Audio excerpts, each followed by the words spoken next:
ఇంతకుముందే నేను చెప్పా, రాష్ట్రంలో ఇప్పటికే దాని ప్రభావం కనిపిస్తూ ఉంది అని చెప్పి.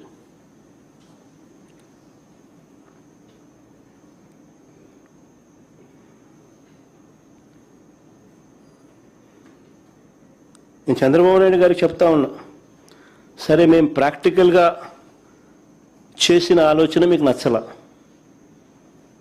Okay fine. మేము చాలా ప్రాక్టికల్గా ప్రజల బాగోగుల కోసం, రాష్ట్రానికి మంచి కోసం మేము చేసిన ఆలోచనలు మీకు నచ్చలా. పోనీ మేము ప్లాన్ బి ఇచ్చినాం, నేను చేసిన ప్లాన్ ఏ మీకు నచ్చలా, పోనీ ప్లాన్ బి మేము మీకు ఇచ్చాం కదా, ప్లాన్ బి కింద మేము చెప్పిన ప్లాన్ గురించి ఆలోచించారా? అది లేదు.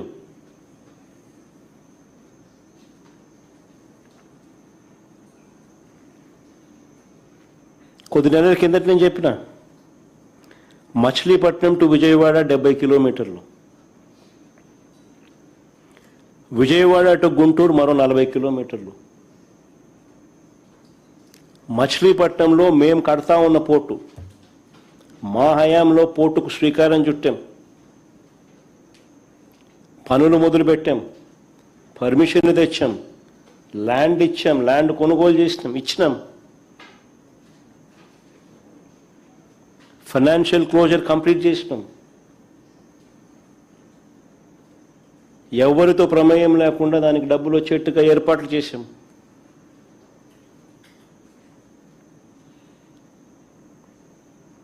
ఈరోజు చెన్నై అనేది పోర్ట్ సిటీ, బాంబే అనేది ఈరోజు పోర్ట్ సిటీ.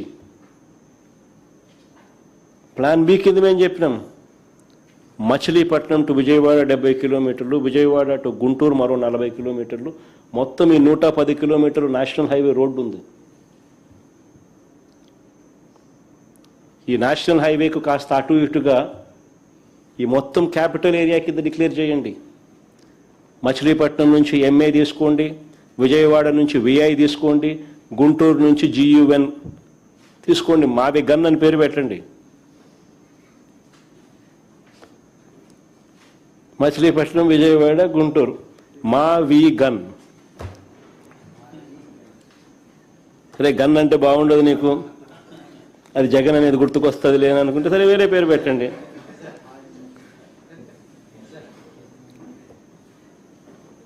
మచిలీపట్నం నుంచి ఎంఏ తీసుకోండి, విజయవాడ నుంచి విఐ తీసుకోండి, గుంటూరు నుంచి జియుఎన్ తీసుకోండి, మా వి గన్ అని పెట్టండి. ప్రమాణమైన 110 కిలోమీటర్లు క్యాపిటల్ ఏరియాని డిక్లేర్ చేయండి, కారిడార్ కింద క్యాపిటల్ ఏరియాని. కనీసము ప్లాన్ బి అన్న కనీసం పిక్చర్లోకి వస్తే అట్లీస్ట్ నువ్వు పెట్టే 2 లక్షల కోట్ల రూపాయలు ఈ రాజధాని ప్రాంతంలో, అది అయ్యేది కాదు, సచ్చేది కాదు. ఆ 2 లక్షల కోట్లలో 10% పెడితే చాలు. ఈ మచిలీపట్నంకు, ఈ విజయవాడకు, ఈ గుంటూరు మధ్య కనెక్టివిటీ కోసం, రింగ్ రోడ్లు, ఇతరాతర పనుల కోసం, ఇతర మౌలిక సదుపాయాలు, చిన్న చిన్న మౌలిక సదుపాయాల కోసం 10% పెడితే చాలు. ఈ మావి గన్, ఈ క్యాపిటల్ ప్రాంతం ఫ్యూచర్లో ఎకనామిక్ ఇంజిన్ అవుతుంది. విజయవాడ దాని చుట్టుపక్కల దాదాపుగా 20 లక్షల మంది ప్రజలు ఉండరు. గుంటూరులో దాదాపుగా 10 లక్షల మంది ప్రజలు ఉన్నారు. మచిలీపట్నంలో దాదాపుగా 3-4 లక్షల మంది ప్రజలు ఉన్నారు. దాదాపు ఇంత జనాభా ఉన్న, దాదాపు 35-40 లక్షల మంది జనాభా ఉన్న ప్రదేశంలో కాస్త ఖర్చు పెడితే అదొక మహానగరంగా, ఒక గ్రోత్ ఇంజిన్గా ఎదుగుతుంది అని ఆలోచన చెప్పినాం. ఇది నచ్చల, మావి గన్ కూడా నచ్చల మీకు.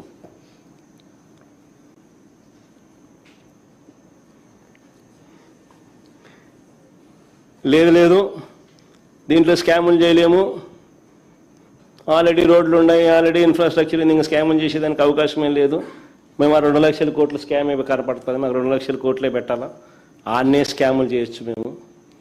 రాష్ట్రం ఎటుపోతే మనకేమి, రాజధాని రాష్ట్రానికి లేకపోతే మనకేమి, మన చదువుకున్న పిల్లలకు ఉద్యోగాలు రాష్ట్రంలో రాకపోతే మనకేమి అని చంద్రబాబు నాయుడు గారి ఆలోచనలు. అందుకనే దీనికన్నా లేదు 1,00,000 ఎకరాల్లో రాజధాని కోసమే కట్టాలా, దానికి 2 లక్షల కోట్లు బేసిక్ ఇన్ఫ్రాస్ట్రక్చర్ కోసమే పెట్టాలా, అక్కడ అక్కడే రోడ్లు వేయాలా, అక్కడే డ్రైనేజీలు వేయాలా, అక్కడే వాటర్ కనెక్షన్లు ఇవ్వాలా, అక్కడే కరెంటు, నా జీవితం అంతా అదే చేస్తూ ఉంటా, దానికోసమే అప్పులు తెస్తా, దానికోసమే స్కాములు చేస్తా అని అంటే నిజంగా పెట్టలేరని తెలిసి, అసాధ్యమని చెప్పి తెలిసి ఉట్టి బేసిక్ ఇన్ఫ్రాస్ట్రక్చర్ కోసమే 2 లక్షల కోట్లు, అది ఇప్పటి ప్రకారం. ఇంక ఇది పూర్తి అయ్యేసరికి అది ఎన్ని లక్షల కోట్లు అవుతుందో, ఎన్ని సంవత్సరాలు పడుతుందో, ఎన్ని దశాబ్దాలు పడుతుందో. సో సాధ్యం కానిది ఒక పెట్టలేరని తెలిసి కేవలం నీ స్వార్థం కోసం నువ్వు నీ బినామీల ఆస్తుల విలువలు పెంచుకునే దానికోసం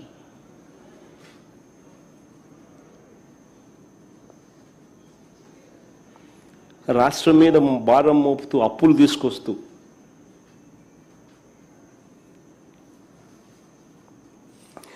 రాష్ట్రానికి సంబంధించిన సంక్షేమాన్ని, అభివృద్ధిని పూర్తిగా గాలికి వదిలేసి రాష్ట్రాన్ని అంధకారంలోకి, అప్పుల ఊబులేకి నెట్టేసే కార్యక్రమం చేస్తూ ఉన్నారు చంద్రబాబు నాయుడు గారు.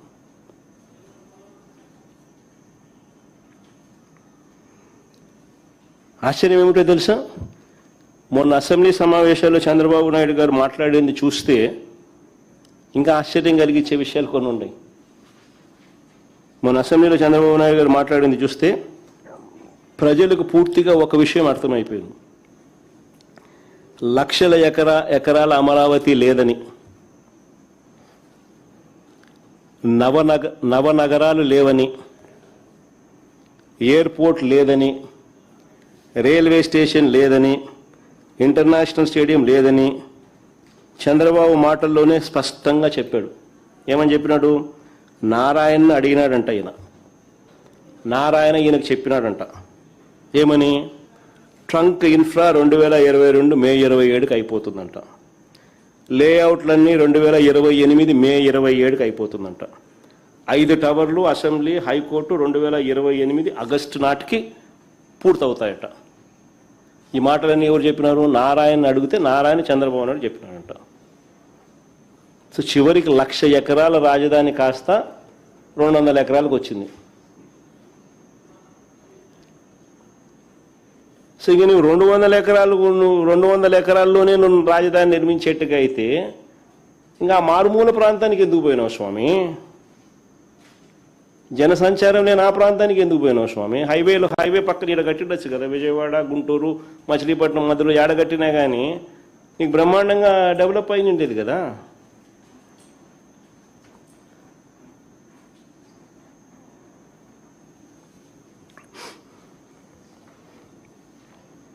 రాజధాని విషయంలోనే కాదు, ఏ విషయంలో కూడా చంద్రబాబు నాయుడు గారికి ఆచరణాత్మక ధోరణి అన్నది ఎప్పుడూ లేదు. ఎప్పుడూ కూడా ఆయన ప్రాక్టికాలిటీకి చాలా దూరంగా ఉంటాడు. నిజంగానే ఆయనలో ప్రాక్టికల్ సెన్స్ కన్నా ఉండింటే, ఆచరణాత్మక ధోరణి కన్నా తనలో ఉండింటే ఇప్పటికి రాజధాని వచ్చేసిండు, అయిపోయింది ఇప్పటికి రాజధాని. ఏ హైవే పక్కన కట్టినంటే అయిపోయేది. ఈ పాటికి అది ఒక గ్రోత్ ఇంజన్లా కానీ ఈ పొద్దు ఎదిగింటుంది. ఆ బీజాలు పడుండేటివి.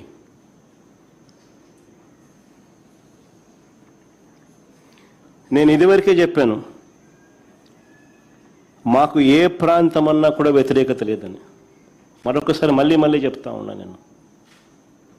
ఎందుకనంటే చంద్రబాబు నాయుడు గారు తన స్కాముల కోసమని ప్రజల భావోద్వేగాలను రెచ్చగొట్టే కార్యక్రమం చేస్తూ ఉన్నాడు తప్ప దీంట్లో ఎటువంటి వాస్తవాలు లేవు.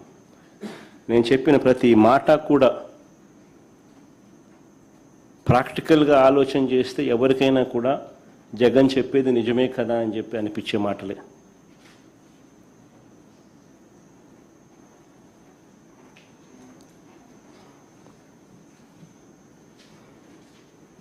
మేము తాపత్రయపడిందల్లా రాష్ట్ర ఆర్థిక పరిస్థితులు బాగోలేవు అన్న నిజాన్ని పరిగణలోకి తీసుకుని ప్రజల ప్రయోజనాలు, రాష్ట్ర ప్రయోజనాలకు మనసులో పెట్టుకొని